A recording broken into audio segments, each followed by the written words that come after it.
কী যে কাণ্ড করিস না বাবু, একদম ভালো লাগে না। একে বৃষ্টি বাদলার দিন, তার মধ্যে তুই আবার এনে বসলি খাসির মাংস। কি করব, ছেলের আবদার রাখতে তো হবেই। তাই বানিয়ে ফেললাম আজকে ঝাল ঝাল খাসির মাংস, আর রেসিপিটা তোমাদের সাথেও শেয়ার করব। নমস্কার বন্ধুরা, মিঠুর রান্নাঘরে তোমাদের সকলকে স্বাগত। আশা করি তোমরা ভালো আছো, সুস্থ আছো। এখানে তোমরা দেখতে পাচ্ছ আমি একটা মশলা রেডি করে নিচ্ছি।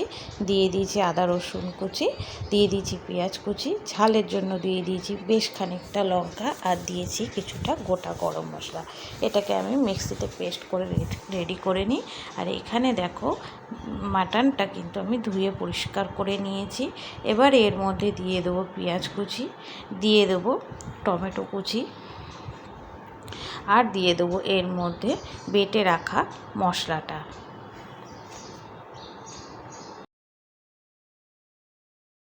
এইবারে দিয়ে দেবো এর মধ্যে আরও কিছু মশলা।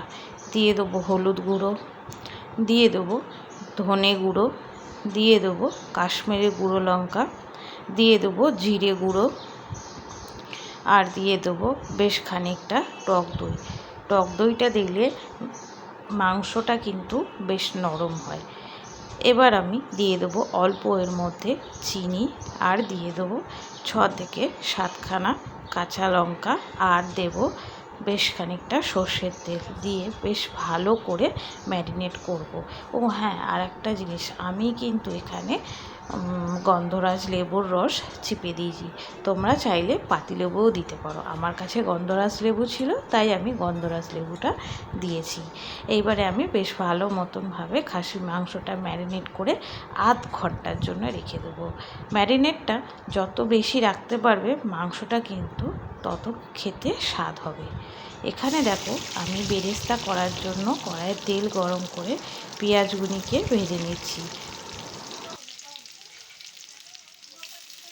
এখানে আমার পেঁয়াজটা কিন্তু বেশ ভালো মতন লাল করে ভাজা হয়ে গেছে, বেরেস্তার জন্য একদম রেডি। এবার তেল ছেঁকে পেঁয়াজগুলিকে তুলে আমি রেখে দেবো।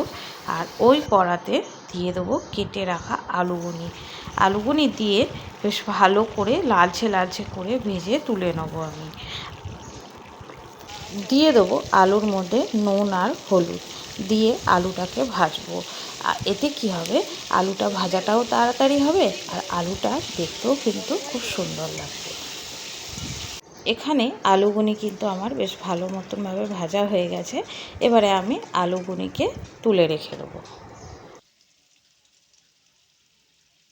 ওই তেলের মধ্যে ফোড়নে দিয়ে দেবো তেজপাতা, দিয়ে দেবো 2খানা শুকনো লঙ্কা, দিয়ে দেবো কিছুটা গোটা গরম মশলা। এখানে ফোড়নটা বেশ ভালো মতন ভাজা হয়ে যাক। ফোড়নটা আমার ভাজা হয়ে গেছে। এবারে আমি ম্যারিনেট করা মাংসটা ওর মধ্যে দিয়ে দেবো, দিয়ে বেশ ভালো করে নাড়াচাড়া করে কষিয়ে নেব। এখন তো প্রত্যেকের ঘরে প্রেশার কুকার হয়ে গেছে, যার জন্য খাসির মাংস রান্না করতে কিন্তু কোনো অসুবিধা হয় না। আগে যখন আমাদের মা ঠাকুমারা খাসির মাংস রান্না করতো, তখন কি করতো, পেঁপেগুনিকে ডুমো ডুমো করে কেটে মাংসর মধ্যে দিয়ে একসাথে কষাতো। কি সুন্দর কিন্তু খাসির মাংস কিন্তু একদম গলে পাক হয়ে যেত। এখানে তোমরা দেখতেই পেলে আমি বাটি ধোয়া জলটাও দিয়ে দিলাম, দিয়ে বেশ ভালো মতন করে আমি মাংসগুনিকে কষিয়ে নিচ্ছি।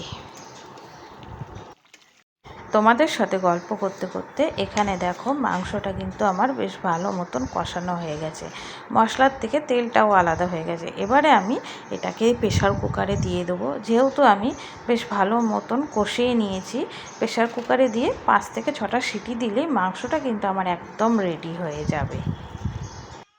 তোমাদেরকে আমি একদম সিম্পল পদ্ধতিতে খাসির মাংসটা রান্না করে দেখালাম। তোমাদের কেমন লাগলো আমাকে কিন্তু কমেন্ট করে জানাতে ভুলবে না। আর খাসির মাংস তো ভাত, রুটি, পরোটা সব কিছুর সাথেই খুব ভালো লাগে। আজ তাহলে আসি, টাটা।